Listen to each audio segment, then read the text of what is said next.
남편 죽은 지 얼마나 됐다고 네가 단단히 미쳤구나? 솔직히 우리 아들 돈 빨아먹던 거머리잖아, 아니야? 49제를 지내던 조용한 식당 안 갑자기 비명이 터져 나왔습니다. 양심이 있으면 가슴에 손을 얹고 생각을 해봐. 시어머니가 며느리의 머리채를 확 잡아 흔들었습니다. 젊은 여자는 중심을 잃고 비틀거리며 뒤로 넘어질 뻔했죠. 주변 친척들이 숨을 죽이는 가운데 시어머니의 목소리는 더욱 커졌습니다. 시엄과 시누이도 거들었습니다. 그래, 솔직히 말해서 남편 죽자마자 상속 챙긴 건 좀 그렇지? 이 집 재산은 원래 우리 가족 거잖아. 며느리는 머리를 감싸 쥐고 바닥에 주저앉았습니다. 아무 말도 하지 않았죠. 그저 시어머니의 손길에 끌려가듯 고개만 흔들렸을 뿐입니다. 모임장은 그대로 얼어붙었습니다. 49제 망자를 보내는 마지막 자리에서 벌어진 일이었습니다. 대체 무슨 일이 있었던 걸까요? 왜 시어머니는 며느리를 이토록 증오했을까요? 하루의 쉼표 같은 이야기로 매일 찾아뵙고 싶습니다. 잠시만 구독 버튼을 눌러주세요. 댓글로 시청하고 계신 곳을 알려주시면 감사한 마음으로 반갑게 인사드리겠습니다. 그럼 이야기 바로 시작하겠습니다. 한 달 전 한낮의 장례식장이었습니다. 하얀 국화꽃 향이 가득한 빈소 앞에 사람들이 줄지어 조문을 왔습니다. 35살의 젊은 여자 한지우의 손을 잡으며 모두가 같은 말을 했습니다. 사모님, 힘내세요. 이렇게 젊은 나이에 정말 안타깝습니다. 검은 상복을 입은 지우는 고개를 숙인 채 조문객들에게 답례했습니다. 그녀의 얼굴은 창백했지만 눈물은 이미 다 말라 있었습니다. 사람들은 속삭였습니다. 사모님이 너무 차분하시네. 어머니가 더 의지하실 것 같아. 영정 앞에서는 칠순이 넘은 시어머니 명숙이 오열하고 있었습니다. 우연아, 우리 아들아. 아들을 잃은 어머니의 슬픔은 당연한 것처럼 보였습니다. 하지만 명숙의 시선은 계속해서 며느리 지유에게로 향했습니다. 저 며느리, 아들 죽자마자 저런 목걸이는 또 어디서 샀대? 지유가 입은 검은 코트는 깔끔했고 목에 걸린 진주 목걸이는 은은하게 빛났습니다. 명숙의 눈에는 그 모든 게 사치품으로만 보였습니다. 우리 아들이 죽었는데도 저렇게 멀쩡해?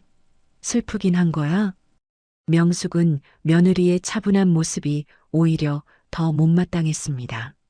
사실 지우가 입고 있던 옷과 장신구는 결혼 전부터 가지고 있던 것들이었습니다. 지우의 부모님은 일찍 세상을 떠나셨지만 구도심에 작은 상가 건물 하나를 남겨주셨습니다. 그 건물의 월세 수입과 지우가 조금씩 모아 투자한 수익으로 그녀는 경제적으로 자립해 있었습니다. 하지만 시댁에서는 단 한 번도 그 사실을 알려고 하지 않았습니다. 그들은 그저 이렇게 생각했습니다. 우리 아들이 돈 다 벌어서 며느리가 사는 거지. 심지어 지우는 남편 회사가 위기에 처했을 때 자신의 자금을 투입해 회사를 살려준 적도 있었습니다. 하지만 남편 우연은 그때 이렇게 말했었습니다. 지우야, 이건 엄마한테 비밀로 하자. 엄마가 알면 자존심 상해하실 거야. 지우는 남편의 부탁을 들어줬습니다. 그래서 시댁 식구들은 끝까지 몰랐습니다. 자신들이 며느리라고 무시하던 그 여자가 사실은 집안을 지탱하고 있었다는 것을요. 조문객들이 하나둘 돌아가고 빈소는 조용해졌습니다. 시어머니 명숙은 며느리 지우를 힐끗 쳐다보며 생각했습니다. 저 애가 앞으로 얼마나 받아갈까? 우리 아들 재산을 다 가져가려고 하겠지. 명숙의 머릿속에는 이미 며느리에 대한 의심과 분노가 자리 잡기 시작했습니다. 그리고 그 감정은 49제 날 폭발하게 됩니다. 장례식이 끝나고 며칠 뒤 지우는 텅 빈 집에 홀로 앉아 있었습니다. 남편의 흔적들이 곳곳에 남아 있었죠. 책상 위에 안경, 옷장에 걸린 넥타이, 현관에 놓인 구두. 지우는 그 물건들을 하나하나 바라보다가 문득 과거를 떠올렸습니다. 결혼 10년. 그 시간 동안 시댁 식구들은 단 한 번도 지우를 제대로 본 적이 없었습니다. 명절 때마다 시댁에 모이면 시어머니 명숙은 친척들 앞에서 이렇게 말했습니다. 우리 집 며느리는 그냥 살림하는 애야. 돈 버는 건 우리 우연이지. 시영 우진도 거들었습니다. 그래, 동생이 능력 있으니까 사모님 노릇하는 거지 뭐. 신우이 지은은 더 노골적이었습니다. 언니, 오빠 월급으로 사는 거 부끄럽지 않아요? 지우는 그저 웃으며 넘겼습니다. 굳이 해명할 필요를 느끼지 못했기 때문입니다. 사실 지우는 결혼 전부터 경제적으로 자립해 있었습니다. 그녀의 부모님은 지우가 25살 때 교통사고로 세상을 떠나셨습니다. 하지만 구도심에 작은 상가 건물 하나를 남겨주셨죠. 오래된 건물이었지만 입지가 좋아 월세 수입이 꾸준했습니다. 지우는 그 돈을 조금씩 모아 주식과 부동산에 투자했습니다. 결혼 후에도 남편 우연 몰래 계좌를 따로 관리했고 수익은 점점 불어났습니다. 시댁 식구들은 그 사실을 전혀 몰랐습니다. 아니, 알려고 하지 않았습니다. 그들의 머릿속에는 이미 답이 정해져 있었으니까요. 며느리는 우리 아들 돈으로 사는 사람. 그게 전부였습니다. 지우가 입는 옷, 가지고 다니는 가방, 목에 걸린 액세서리. 모든 게 아들 돈으로 산 것이라고 시댁은 믿었습니다. 실제로는 지우가 자신의 돈으로 산 것들이었지만요. 심지어 남편 우연의 회사가 위기에 처했을 때도 있었습니다.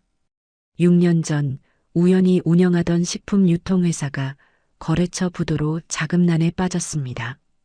그때 지우는 자신의 투자 수익 중 일부를 회사에 투입했습니다. 정확히 3억 원이었습니다. 그 돈 덕분에 회사는 위기를 넘겼고 이후 안정 궤도에 올랐습니다. 하지만 우연은 그 사실을 시댁에 알리지 말아달라고 부탁했습니다. 지우야, 이건 엄마한테 비밀로 하자. 왜요? 제 돈으로 도운 건데. 엄마가 알면 자존심 상해하실 거야. 며느리한테 도움 받았다는 걸 인정 못 하시는 분이거든. 지우는 남편의 부탁을 들어줬습니다. 사랑하는 사람이 편하게 일할 수 있다면 그 정도는 감출 수 있다고 생각했습니다. 그래서 시댁 식구들은 끝까지 몰랐습니다. 자신들이 무시하던 며느리가 사실은 집안의 위기를 구한 사람이었다는 것을요. 오히려 시어머니는 이렇게 말했습니다. 우리 우연이가 능력이 있어서 회사를 살렸지. 역시 내 아들이야. 지우는 그저 조용히 웃었습니다. 명절 때마다 시댁에 가면 지우는 늘 부엌에 있었습니다. 시어머니와 시누이는 거실에서 TV를 보거나 수다를 떨었고 지우 혼자 음식을 준비했습니다. 며느리, 전 더 부쳐. 김치찌개 간 좀 봐봐. 지시만 내려왔을 뿐 누구 하나 도와주지 않았습니다. 식사가 끝나면 설거지도 당연히 지우의 몫이었습니다. 시누이 지우는 소파에 누워 손톱을 다듬으며 말했습니다. 언니는 시집 와서 편하겠다. 집에서 놀기만 하잖아. 지우는 고무장갑을 낀 손을 멈추지 않고 대답했습니다. 그래, 편하게 잘 살고 있어. 굳이 따지고 싶지 않았습니다. 어차피 말해봤자 믿지도 않을 테니까요. 그렇게 10년이 흘렀습니다. 지우는 시댁에서 며느리로만 존재했습니다. 이름도 의견도 존재감도 없는 사람. 그저 아들을 뒷바라지하는 그림자 같은 존재. 시댁이 지우를 보는 시선은 그랬습니다. 하지만 남편 우연만은 달랐습니다. 그는 지우의 진짜 모습을 알고 있었습니다. 지우가 얼마나 똑똑하고 얼마나 강한 사람인지, 그래서 우연은 몰래 유언장을 작성했습니다. 어느 날 밤 우연히 지우를 서재로 불렀습니다. 지우야, 이것 좀 봐. 책상 위에 놓인 서류. 유언장이라는 제목이 적혀 있었습니다. 갑자기 이게 뭐예요? 그냥 혹시 모르니까. 요즘 사업하면서 느끼는 건데 내일 일은 아무도 모르잖아. 우연은 진지한 표정으로 말했습니다. 만약 나한테 무슨 일이 생기면 이 집은 내가 지켜야 해. 왜 갑자기 이런 말을? 엄마랑 형, 지은이는 솔직히 경영 능력이 없어. 회사 맡기면 1년도 못 가서 망할 거야. 우연은 지우의 손을 잡았습니다. 너만이 이 집안을 제대로 지킬 수 있어. 그러니까 약속해줘. 혹시 무슨 일 생기면 절대 포기하지 말고 내 권리를 지키라고. 지우는 남편의 눈을 바라봤습니다. 왠지 모르게 불길한 예감이 들었지만 고개를 끄덕였습니다. 알았어요. 약속할게요.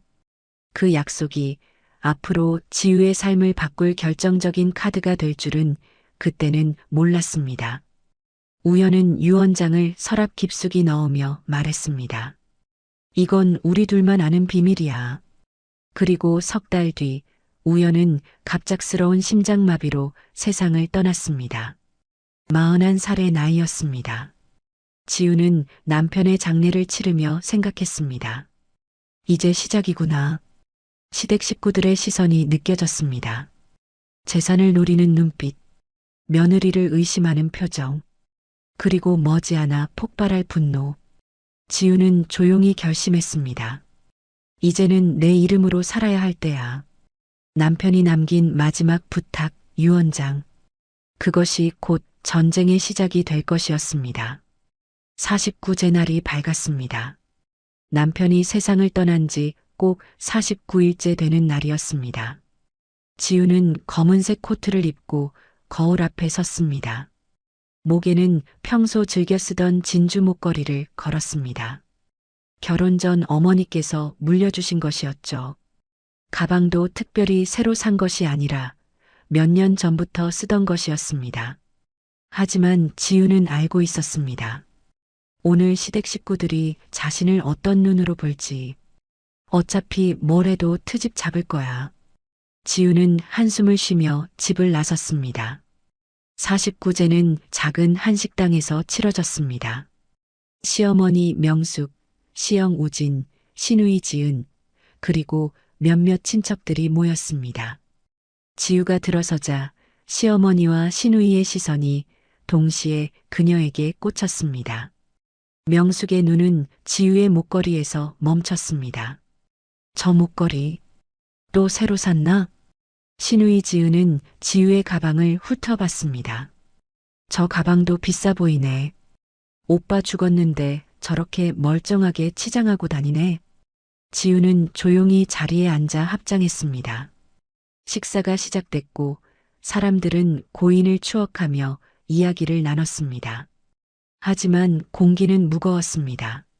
시어머니는 밥을 먹는 내내 며느리를 노려봤고 시영과 시누이도 불편한 표정이었습니다. 식사가 끝나고 음식을 정리할 무렵 분위기가 조금 풀리는 듯 했습니다. 친척 한 분이 지우에게 말을 건넸습니다. 사모님, 이제 좀 어떠세요? 많이 힘드셨죠? 네.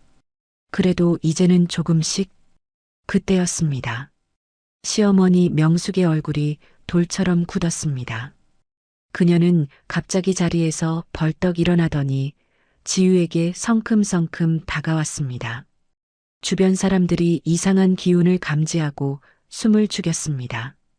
명숙은 지우 앞에 우뚝 섰습니다. 그리고 아무 예고도 없이 지우의 머리채를 확 잡아 흔들었습니다. 으악! 지우는 비명을 지르며 중심을 잃었습니다. 뒤로 넘어질 뻔한 그녀는 간신히 테이블을 붙잡았습니다. 명숙은 며느리의 머리카락을 쥔 채 소리쳤습니다. 너 앞으로 받은 재산 당장 돌려줘야겠어. 네가 받기엔 솔직히 양심이 없다고 생각 안 드니? 식당 안은 순식간에 얼어붙었습니다. 친척들은 숨도 제대로 쉬지 못한 채 그 광경을 지켜봤습니다. 지우는 머리를 감싸 쥐고 고개를 숙였습니다. 명숙의 손길은 거칠었고 지우의 머리카락 몇 가닥이 뽑혔습니다. 시영 우진이 뒤늦게 다가왔습니다. 엄마, 진정하세요. 하지만 그의 다음 말은 지우를 향한 것이었습니다. 옳게, 그래도 이건 좀 그렇지 않아? 형 죽자마자 재산 다 챙기고. 신우이 지은도 거들었습니다. 맞아요, 엄마. 언니, 솔직히 말해서 남편 죽자마자 상속 챙긴 건 좀 그렇잖아요. 이 집 재산은 원래 우리 가족 거예요. 언니가 가져갈 이유가 없잖아요. 말린답시고 다가왔지만 결국은 시어머니 편을 든 것이었습니다. 명숙은 지우의 머리채를 놓지 않은 채 계속 소리쳤습니다. 남편 죽은 지 얼마나 됐다고 벌써 목걸이에 가방에. 너 같은 애가 우리 아들 돈 빨아먹던 거머리지. 지우는 그제야 명숙의 손을 뿌리쳤습니다. 머리를 감싸 쥔 채 뒤로 물러섰습니다. 그녀의 얼굴은 창백했지만 눈빛만큼은 또렷했습니다. 하지만 지우는 아무 말도 하지 않았습니다.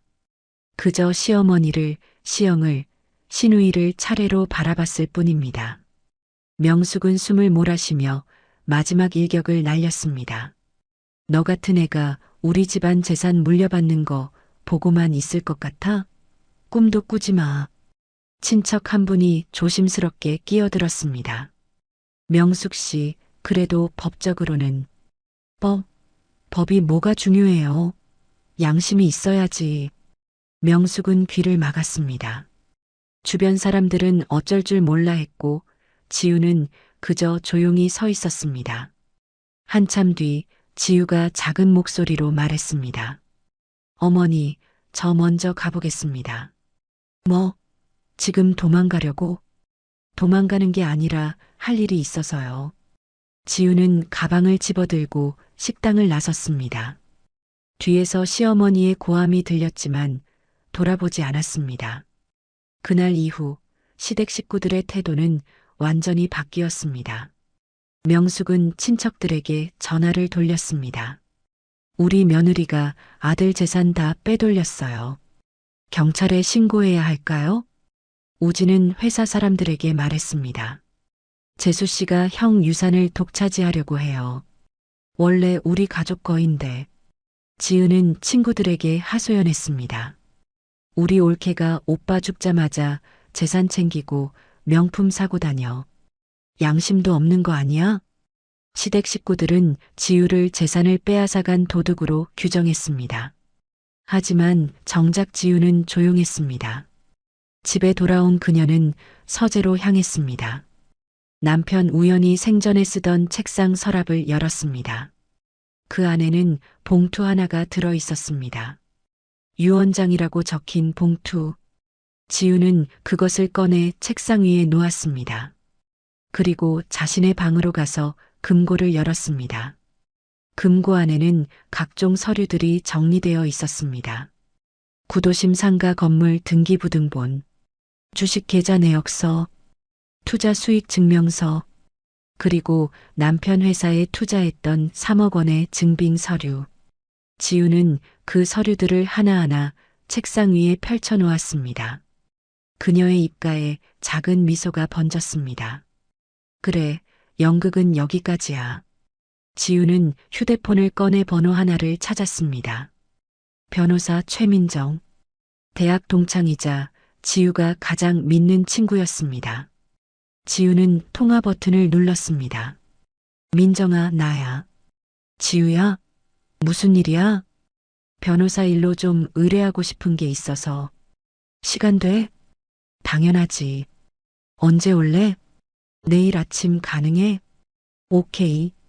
사무실로 와. 전화를 끄는 지우는 서류들을 가방에 차곡차곡 넣었습니다.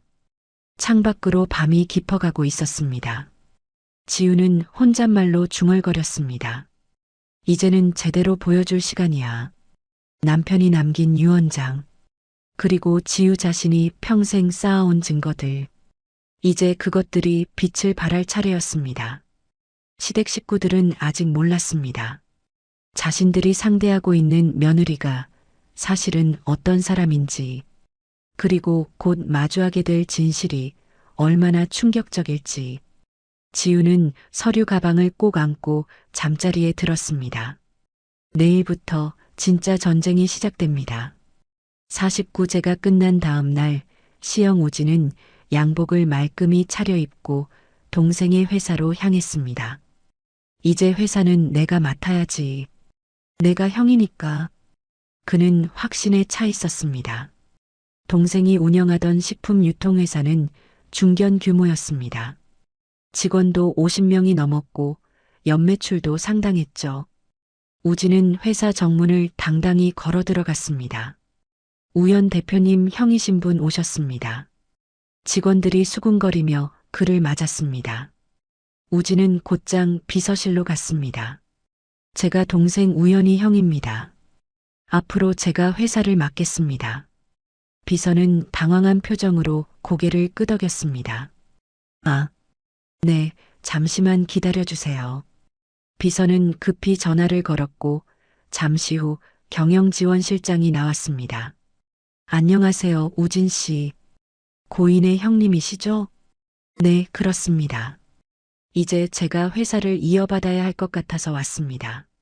실장은 난처한 표정을 지었습니다. 그게 말씀드리기 좀 그런데요. 뭐가 그렇습니까? 현재 이 회사의 최대 주주는 한지우 씨입니다. 우진의 얼굴이 굳었습니다. 뭐라고요? 우연 대표님께서 생전에 주식 65%를 사모님 앞으로 증여하셨습니다. 유언장에도 명시되어 있고요. 그럴 리가. 동생이 언제 그런 걸? 실장은 서류 한 장을 내밀었습니다. 주주 명부였습니다. 거기에는 분명히 적혀 있었습니다. 한지우 마이너스 지분 65%. 우지는 서류를 움켜쥔 채 말을 잇지 못했습니다. 그럼 저는 아무것도 못 받는 겁니까? 유언장에 따르면 형제분들께는 각각 1천만 원씩 현금으로 지급하라고 되어 있습니다. 1천만 원? 고작? 우진의 목소리가 커졌습니다. 이건 말도 안 돼요. 제가 형인데. 죄송합니다만 법적으로 유언장이 우선입니다. 우진은 주먹을 쥔 채 회사를 나섰습니다. 저 여자가 동생을 꼬드긴 거야. 분명히. 같은 시각 신우이 지은은 친구들과 카페에서 수다를 떨고 있었습니다. 너희 올케 진짜 대단하더라. 오빠 죽자마자 재산 다 챙겼대. 친구 하나가 물었습니다. 그럼 너네 집은? 아, 오빠가 살던 아파트? 그건 당연히 우리 거지. 원래 오빠 집이었으니까. 지은은 자신만만하게 말했습니다. 내가 알아봤는데 그 아파트 시세가 15억은 넘는데 엄마랑 오빠랑 나랑 나눠 가지면 되는 거잖아. 와, 좋겠다. 그럼 너도 몇 억은 받겠네? 당연하지. 올케는 뭐 위자료 정도만 받으면 되는 거 아니야? 친구들은 부러운 듯 지은을 쳐다봤습니다. 하지만 지은은 아직 몰랐습니다. 그 아파트의 등기부등본에 이미 지우의 이름이 적혀 있다는 사실을요. 시어머니 명숙은 동네 친척 집을 찾아갔습니다. 친척 언니 하나가 차를 따라주며 물었습니다. 명수가 그래서 며느리가 얼마나 받아간대? 그게 아직 정확히는 모르겠는데 아들 재산은 다 며느리 앞으로 갔대요. 에이, 그럴 리가. 법적으로 형제들도 받잖아. 그게 유언장이 있대요. 아들이 며느리한테 다 주라고 썼나 봐요. 친척 언니가 한숨을 쉬었습니다. 아이고, 며느리가 교활하게 아들을 꼬드긴 거네. 요즘 여자들이 무섭다니까. 맞아요. 저 여자가 분명 아들을 세뇌시킨 거예요. 그래도 명수가 사위가 죽으면 재산은 원래 며느리가 다 가져간다더라. 법이 그렇게 되어 있대. 명숙의 얼굴이 붉어졌습니다. 말도 안 돼요. 우리가 키운 아들인데 며느리가 뭘 안다고. 그러게. 근데 법이 그래. 배우자가 제일 먼저래. 명숙은 집에 돌아와서도 화가 풀리지 않았습니다. 며칠 뒤 세무서에서 우편물이 도착했습니다. 상속세 관련 안내문이었습니다. 명숙은 서류를 펼쳐봤습니다. 상속인 한지호. 상속재산 부동산 1건, 주식 1식, 예금 1식. 모든 항목 옆에 지우의 이름이 적혀 있었습니다. 명숙은 전화기를 집어들고 아들 우진에게 전화했습니다. 우진아, 이게 뭐야? 세무서에서 온 서류에 전부 며느리 이름이야. 저도 봤어요, 엄마. 회사도 며느리 거래요. 말도 안 돼. 동생이 언제 그런 걸 해놨대? 유언장이 있대요. 동생이 며느리한테 다 넘기라고. 명숙은 울분을 터뜨렸습니다. 그럼 우리는 뭐야? 형제들한테는 각각 1천만 원씩만. 1천? 고작 1천만 원? 명숙은 전화를 끊고 바닥에 주저앉았습니다. 아니, 이게 다 전현 이름이라고? 며칠 뒤 회사에서도 서류가 날아왔습니다. 주주총회 소집 통지서였습니다. 최대 주주 한지호. 의결권 65%. 명숙은 서류를 구겨버렸습니다. 말도 안 돼. 세금 때문에 이름만 빌린 거겠지. 그래, 분명 그럴 거야. 그녀는 자신을 설득하려 했습니다. 우리 아들이 그렇게 바보는 아니었어. 며느리한테 진짜로 다 준 게 아니라 세금 문제로 잠깐 이름만 빌려준 거야. 하지만 아무리 생각해도 납득이 가지 않았습니다. 명숙은 딸 지은을 불렀습니다. 지은아, 너 오빠 아파트 등기부등본 좀 떼봐라. 왜요? 혹시 며느리 이름으로 되어 있나 확인해 봐야지. 지은은 구청에 가서 등기부등본을 발급받았습니다. 그리고 그 내용을 보고 경악했습니다. 소유자 한지호. 취득일자 5년 전. 지은은 부들부들 떨며 어머니에게 전화했습니다. 엄마, 아파트도 올케 이름이에요. 그것도 5년 전부터. 뭐? 5년 전부터? 명숙의 머릿속이 하얘졌습니다. 저녁 명숙의 집에 우진과 지은이 모였습니다. 셋은 거실에 둘러앉아 한숨만 쉬었습니다. 이게 대체 어떻게 된 거야? 우진이 중얼거렸습니다. 오빠가 며느리한테 완전히 노란한 거예요. 분명히. 지은이 분노를 사귀지 못하고 말했습니다.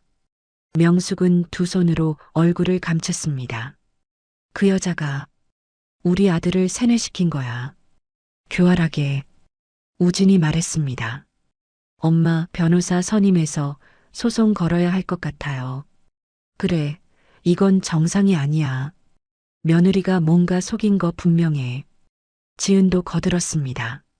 당장 내일 변호사 사무실 예약할게요. 세 사람의 머릿속은 이미 며느리에게 뺏겼다는 분노로 가득했습니다.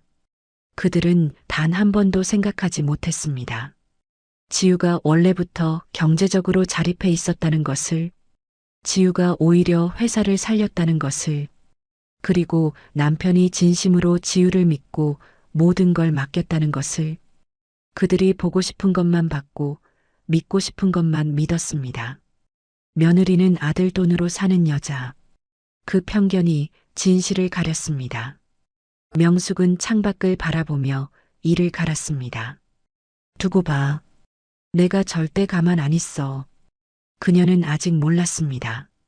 자신이 곧 마주하게 될 진실이 얼마나 충격적일지, 그리고 그 진실 앞에서 자신이 얼마나 초라해질지. 시댁의 착각은 계속됐고 폭풍전야는 깊어만 갔습니다. 49제 다음 날 아침, 지우는 강남의 한 법률사무소를 찾았습니다. 법무법인 정도. 이곳의 대표 변호사 최민정은 지우의 대학 동창이었습니다.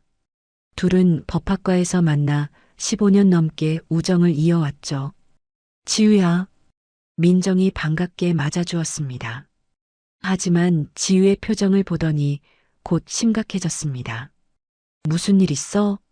얼굴이 안 좋아 보이는데. 응, 좀 복잡한 일이 생겼어. 앉아. 천천히 얘기해봐. 지우는 가방에서 서류들을 꺼내 책상 위에 펼쳤습니다. 첫 번째 서류는 남편 우연의 유언장이었습니다. 민정은 유언장을 꼼꼼히 읽어 내려갔습니다.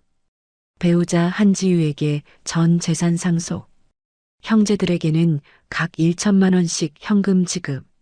시댁에서 난리가 났어. 내가 남편을 꼬드겨서 유언장을 쓰게 만들었다고. 민정이 고개를 저었습니다. 그건 말도 안 되는 소리야. 유언장은 본인 의사로 작성된 거잖아. 지우는 두 번째 서류를 꺼냈습니다. 등기부등본이었습니다. 민정이 서류를 받아들고 눈을 크게 떴습니다. 이게 구도심 빌딩? 응. 부모님이 남겨주신 거야. 결혼 전부터 내 명의였어. 현재 시가가. 민정은 재빨리 계산기를 두드렸습니다. 680억? 그 정도 될 거야. 민정은 입을 다물지 못했습니다. 지우야, 너 이런 거 가지고 있었어? 응. 근데 시댁에는 한 번도 말한 적 없어. 왜? 굳이 알릴 필요를 못 느꼈거든. 그냥 남편만 알고 있었어. 지우는 세 번째 서류를 내밀었습니다. 회사 투자 관련 서류였습니다. 이건 뭐야?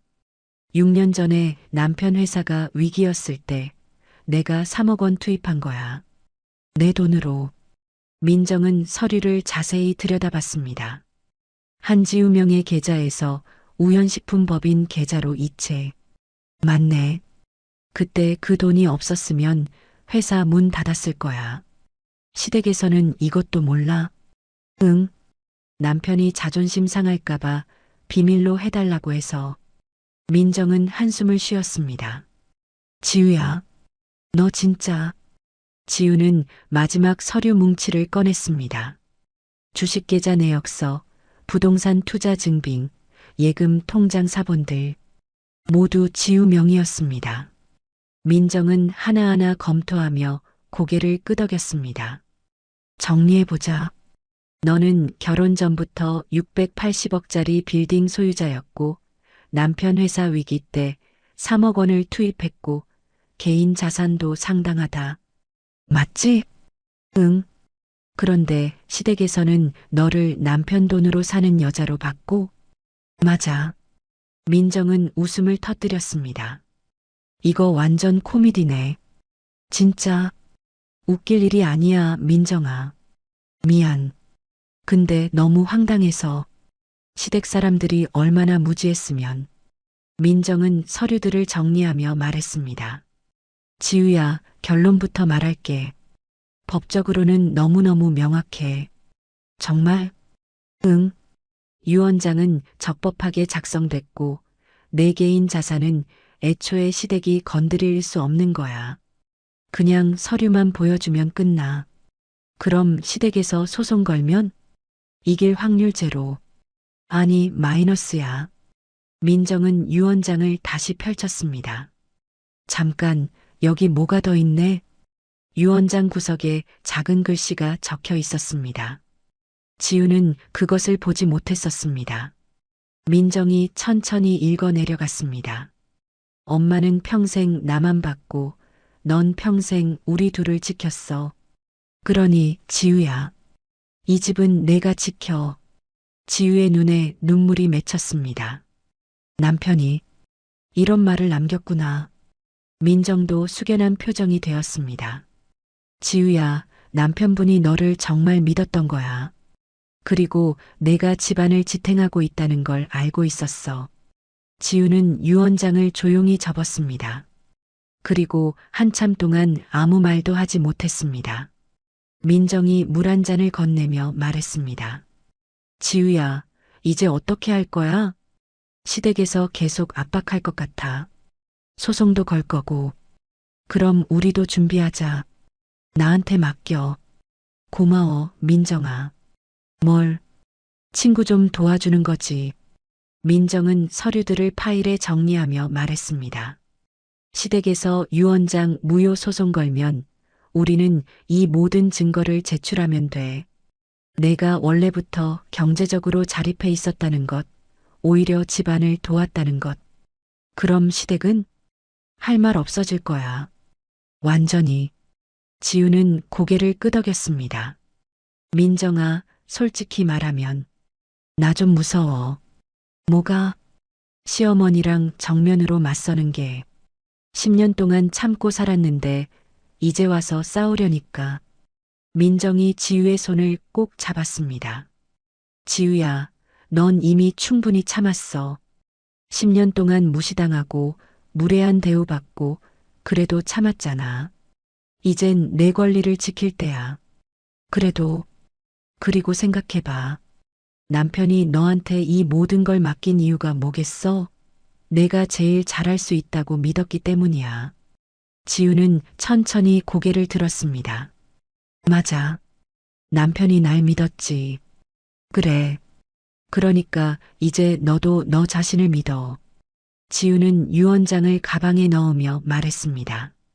이제 나도 내 이름으로 싸울 때야. 민정이 씩 웃었습니다. 그렇지. 그게 내 친구 한지우지. 고마워, 민정아. 진심으로. 천만에. 그리고 지우야, 한 가지만 더. 뭔데? 시댁 사람들이 너 만만하게 봤던 이유 알아? 내가 착해서야. 근데 착한 게 잘못은 아니야. 다만 이제는 당당해질 필요가 있어. 지우는 고개를 끄덕였습니다. 알겠어. 좋아. 그럼 시댁에서 연락 오면 바로 나한테 알려줘. 내가 다 처리할게. 그래, 고마워. 지우는 법률사무소를 나섰습니다.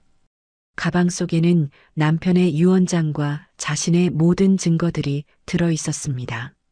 하늘을 올려다보니 구름 사이로 햇살이 비쳤습니다. 지우는 혼잣말로 중얼거렸습니다. 여보, 내가 잘할 수 있을까? 바람이 불어왔습니다. 마치 남편이 대답하는 것 같았습니다. 너라면 할 수 있어. 지우는 걸음을 멈추고 깊게 숨을 들이마셨습니다. 그리고 다시 걷기 시작했습니다. 이번에는 더 당당하게, 더 확신에 차서 10년 동안 며느리로만 살았던 한지우가 아니라 680억 빌딩의 주인 한지우로서 시댁과의 전쟁은 이제 시작이었습니다. 하지만 지우에게는 이미 승리의 카드가 손에 쥐어져 있었습니다. 남편이 남긴 유언, 그리고 지우 자신이 평생 쌓아온 증거들. 그것이면 충분했습니다. 일주일 뒤 시어머니 명숙에게서 전화가 왔습니다. 지우야, 우리 만나서 제대로 얘기하자. 변호사들도 데리고 와. 알겠습니다. 장소는 제가 정할게요. 지우는 민정에게 문자를 보냈습니다. 다음 주 화요일, 우리 빌딩 15층 회의실. 약속된 화요일 오후 2시, 강남 한복판의 고층 빌딩.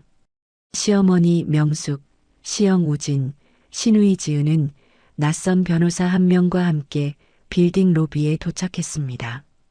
여기가 어디래? 며느리가 회의실 빌린 모양이야. 명숙이 불편한 표정으로 중얼거렸습니다. 그들은 엘리베이터를 타고 15층으로 올라갔습니다.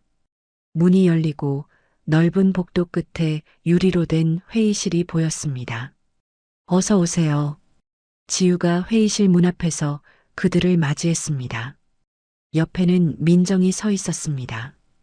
회의실 안으로 들어서자 통유리 너머로 강남 시내가 한눈에 내려다 보였습니다.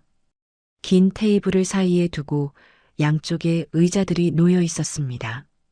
한쪽에는 명숙, 우진, 지은, 그리고 그들이 데려온 변호사가 앉았습니다. 맞은편에는 지우와 민정이 자리를 잡았습니다. 명숙은 시작부터 목소리를 높였습니다. 오늘은 제대로 얘기하자. 우리 아들 재산이 어떻게 며느리 이름으로 넘어갔는지. 민정이 차분하게 말했습니다. 먼저 유 원장부터 검토하시죠. 민정은 유 원장 사본을 펼쳤습니다. 시댁의 남자 변호사가 읽기 시작했습니다. 유언자 김우현은 본인의 전 재산을 다음과 같이 분배한다. 배우자 한지유에게 부동산 전부, 회사 주식 전부, 예금 전부. 형 김우진, 누이 김지은에게 각 현금 1천만 원. 회의실이 조용해졌습니다. 우진이 주먹으로 테이블을 쳤습니다. 말도 안 돼. 며느리가 동생을 꼬드긴 거잖아. 형님, 진정하세요. 시댁 변호사가 말렸지만 소용없었습니다. 지은도 소리쳤습니다. 오빠가 왜 우리한테 고작 1천만 원씩만 줘요? 이건 정상이 아니에요. 명숙은 지우를 노려보며 말했습니다. 너 양심 있어? 우리 아들 재산 혼자 다 가져가고. 그때 민정이 서류 가방을 천천히 열었습니다. 첫 번째 서류를 꺼내 테이블 위에 놓았습니다. 이게 뭔데요? 우진이 물었습니다. 이 빌딩의 등기부등본입니다. 변호사님, 소유자 이름을 큰 소리로 읽어주시겠어요? 남자 변호사는 서류를 보는 순간 얼음처럼 굳었습니다. 소유자. 크게 읽어주세요. 민정이 다시 말했습니다. 소유자. 한지호. 전부 지분 100%. 회의실이 순식간에 조용해졌습니다. 지은이 비명을 질렀습니다. 뭐? 이 빌딩이 올케 거라고? 잠깐, 우연 오빠가 투자했다던 그 건물 아니야? 지은의 목소리가 떨렸습니다. 우진도 당황했습니다. 동생이 몇 년 전에 좋은 빌딩 하나 샀다고 했는데 민정이 차분히 설명했습니다. 이 빌딩은 한지우 씨가 결혼 전부터 소유하셨습니다. 취득일자를 보시면 15년 전입니다. 현재 시가는 약 680억 원으로 평가됩니다. 명숙의 입이 떡 벌어졌습니다. 680억? 민정은 두 번째 서류를 꺼냈습니다. 그리고 이건 6년 전 회사 위기 때 한지우 씨가 개인 자금으로 투입한 3억 원의 증빙입니다. 한지우 명의 계좌에서 우연식품법인 계좌로 이체된 내역이 모두 여기 있습니다. 우진이 서류를 낚아챘습니다.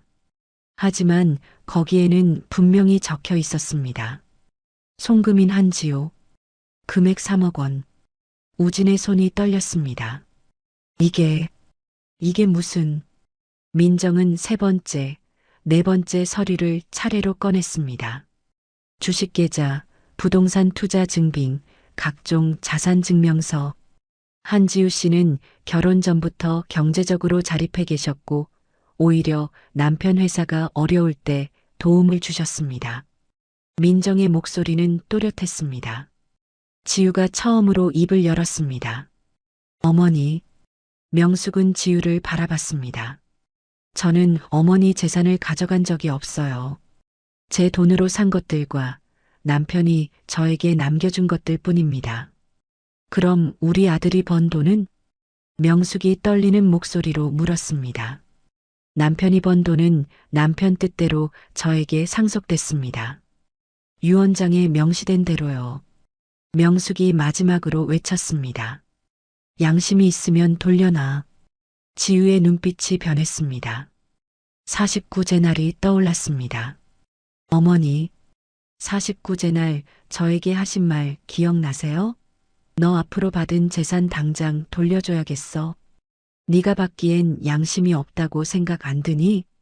저는 오늘 그 말을 그대로 돌려드립니다.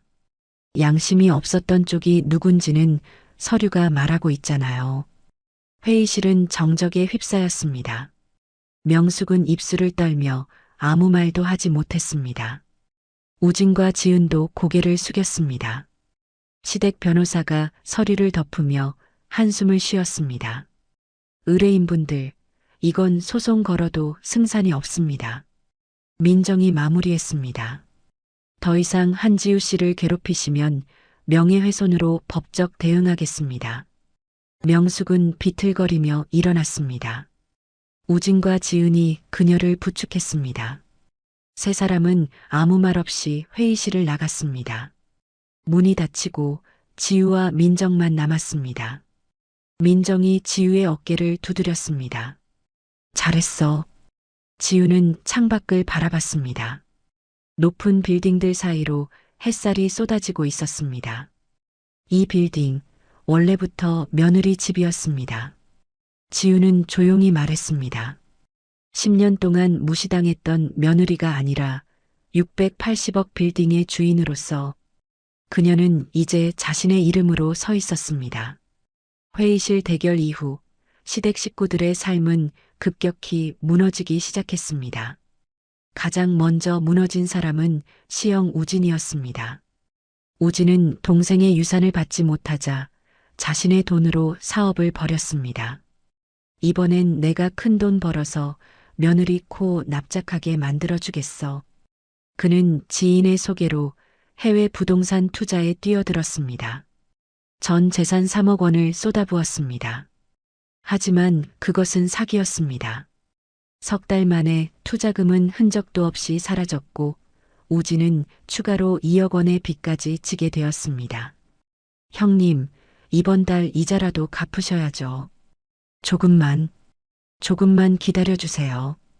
빚쟁이들의 전화가 하루에도 수십 통씩 걸려왔습니다.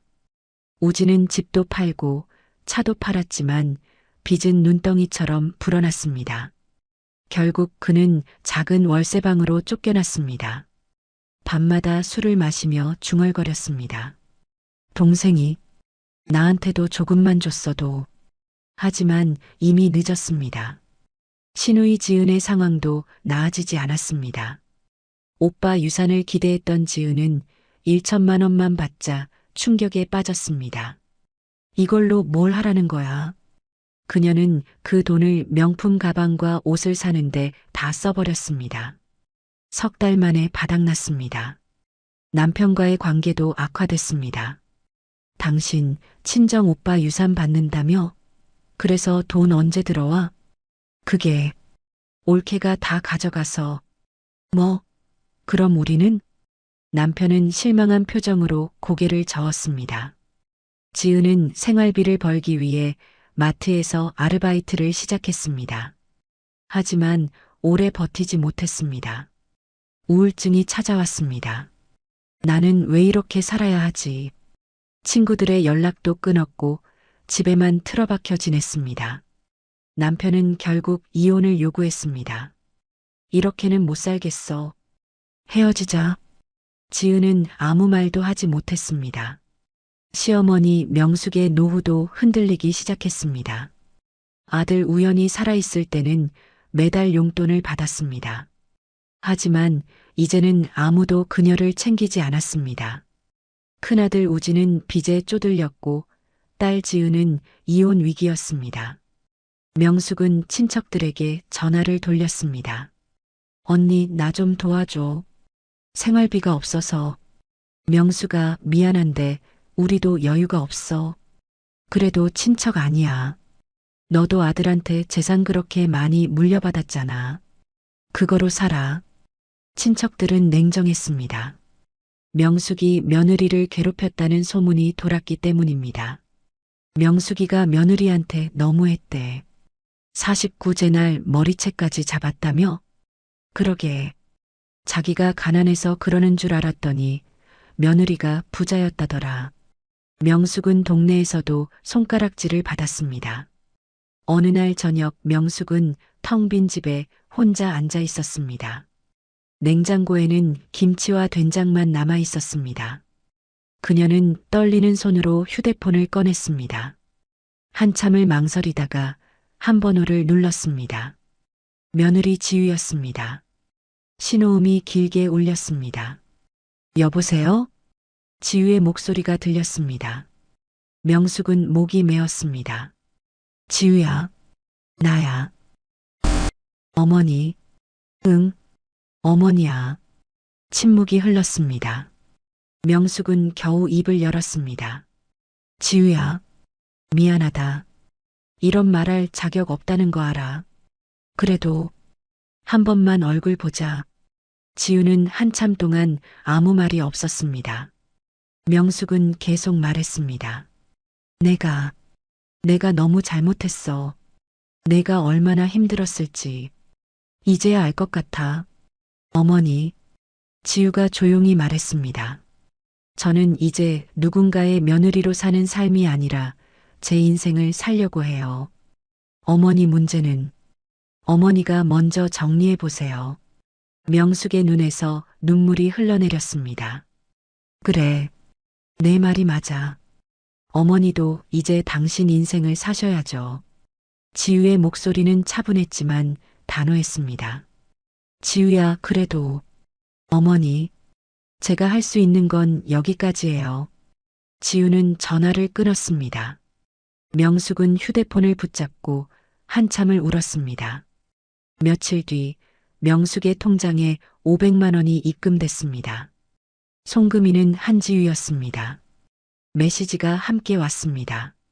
어머니, 최소한의 생활비입니다.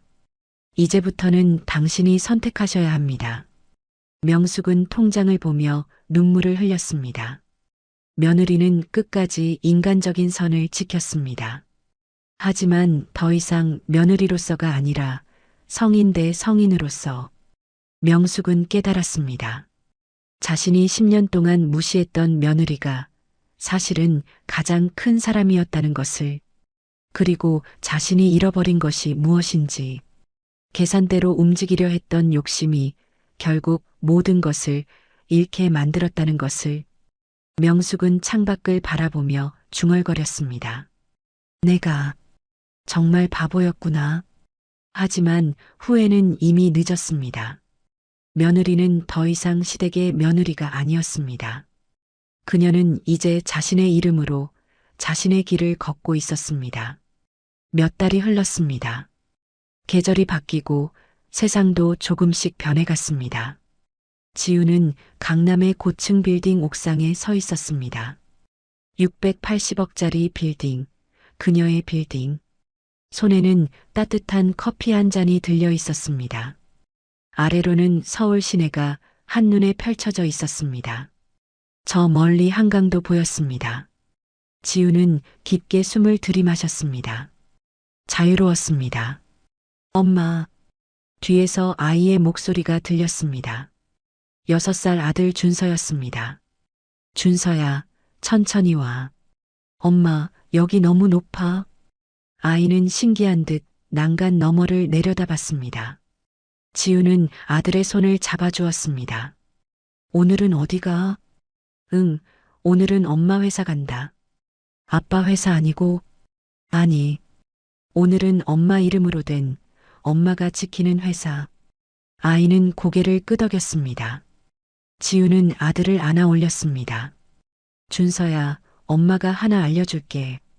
뭐? 세상에는 두 가지 사람이 있어. 다른 사람 눈치 보며 사는 사람, 그리고 자기 이름으로 사는 사람. 아이는 잘 이해하지 못한다는 표정이었습니다. 지우는 웃으며 말했습니다. 아직은 몰라도 돼. 나중에 크면 알게 될 거야. 그때 비서에게서 전화가 왔습니다.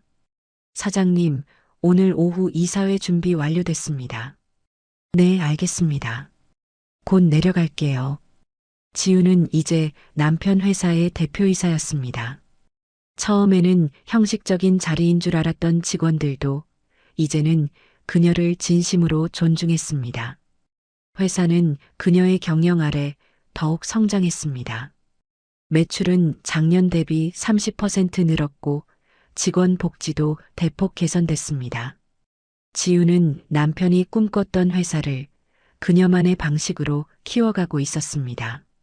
사람들은 여전히 물었습니다. 사장님, 그 중견식품회사 우현 대표님의 부인이시죠? 지우는 이제 이렇게 대답했습니다. 아니요. 저는 한지우입니다. 이 빌딩의 주인이고 우현식품의 대표이사입니다. 더 이상 누군가의 부인, 누군가의 며느리가 아니었습니다. 그녀는 한지우, 그 자체였습니다. 어느 날 지우는 우연히 시어머니를 마주쳤습니다. 백화점 식품 코너였습니다. 명숙은 장바구니를 들고 할인 상품을 고르고 있었습니다. 예전보다 훨씬 초라해 보였습니다. 두 사람의 눈이 마주쳤습니다. 명숙은 잠시 멈칫했습니다. 지우야, 어머니. 지우는 담담하게 인사했습니다. 요즘 어떻게 지내? 명숙이 조심스럽게 물었습니다. 잘 지내고 있어요. 어머니는요? 나도. 뭐, 그럭저럭. 명숙은 쓸쓸하게 웃었습니다. 지우야, 그때 정말 미안했어. 괜찮아요, 어머니. 지우는 진심으로 말했습니다. 이제는 다 지나간 일이에요. 내가 정말 대단한 사람이었구나. 내가 너무 늦게 알았어. 명숙의 눈에 눈물이 맺혔습니다. 지우는 명숙의 장바구니를 보았습니다. 할인 스티커가 붙은 과일과 채소들. 어머니, 혹시 필요한 거 있으시면 말씀하세요. 아니야, 괜찮아. 내가 보내준 돈으로 잘 쓰고 있어. 건강은 챙기세요. 그래. 너도 건강해라. 두 사람은 짧게 인사하고 헤어졌습니다. 이제는 며느리와 시어머니가 아니라 그냥 서로를 아는 두 사람이었습니다. 지우는 엘리베이터를 타며 생각했습니다. 용서는 했지만 잊지는 않을 거야. 그리고 그것으로 충분했습니다. 저녁, 지우는 빌딩 옥상에서 야경을 바라봤습니다. 도시의 불빛들이 반짝였습니다. 휴대폰을 꺼내 남편의 사진을 들여다봤습니다. 여보, 나 잘하고 있지? 바람이 불어왔습니다. 마치 대답하는 것 같았습니다. 당연하지. 넌 항상 잘해왔어. 지우는 미소 지었습니다. 49제 날 머리채를 잡히던 그 순간, 모두가 자신을 무시하던 그 10년. 이제는 다 지나간 일이었습니다. 지우는 이제 누구의 그림자도 아니었습니다. 누구의 며느리도 누구의 부인도 아니었습니다. 그녀는 한지우, 680억짜리 빌딩의 주인, 중견식품회사의 대표이사, 그리고 무엇보다 자기 이름으로 사는 사람. 옥상 문이 열리고 비서가 나왔습니다. 사장님, 내일 일정 확인 부탁드립니다. 네, 알겠습니다. 지우는 서류를 받아들고 사무실로 향했습니다. 그녀의 걸음은 당당했습니다. 더 이상 누구 눈치를 보지 않았습니다. 더 이상 참지 않았습니다. 그녀는 이제 자신의 길을 걷고 있었습니다. 세상은 여전히 물었습니다. 한지우 대표님, 성공 비결이 뭔가요? 지우는 이렇게 대답했습니다. 제 이름을 찾은 겁니다. 누군가의 그림자가 아니라 저 자신으로 살기로 한 거죠. 그녀의 이야기는 많은 사람들에게 전해졌습니다. 무시당했던 며느리가 680억 빌딩의 주인이었다는 이야기. 49제에서 머리채를 잡혔던 여자가 이제는 누구보다 당당하게 서 있다는 이야기. 그리고 그 이야기는 이렇게 끝났습니다. 진짜 힘은 돈이 아니라 자신의 이름으로 사는 용기에서 나온다고. 지우는 오늘도 자신의 빌딩 옥상에 섭니다. 커피를 마시며 세상을 내려다보며 자신의 길을 걷습니다. 누구의 며느리도 아닌 한지우로서. 그렇게 그녀의 새로운 인생이 계속됩니다. 끝까지 시청해 주셔서 감사합니다. 지금까지 사연 빛나는 밤이었습니다.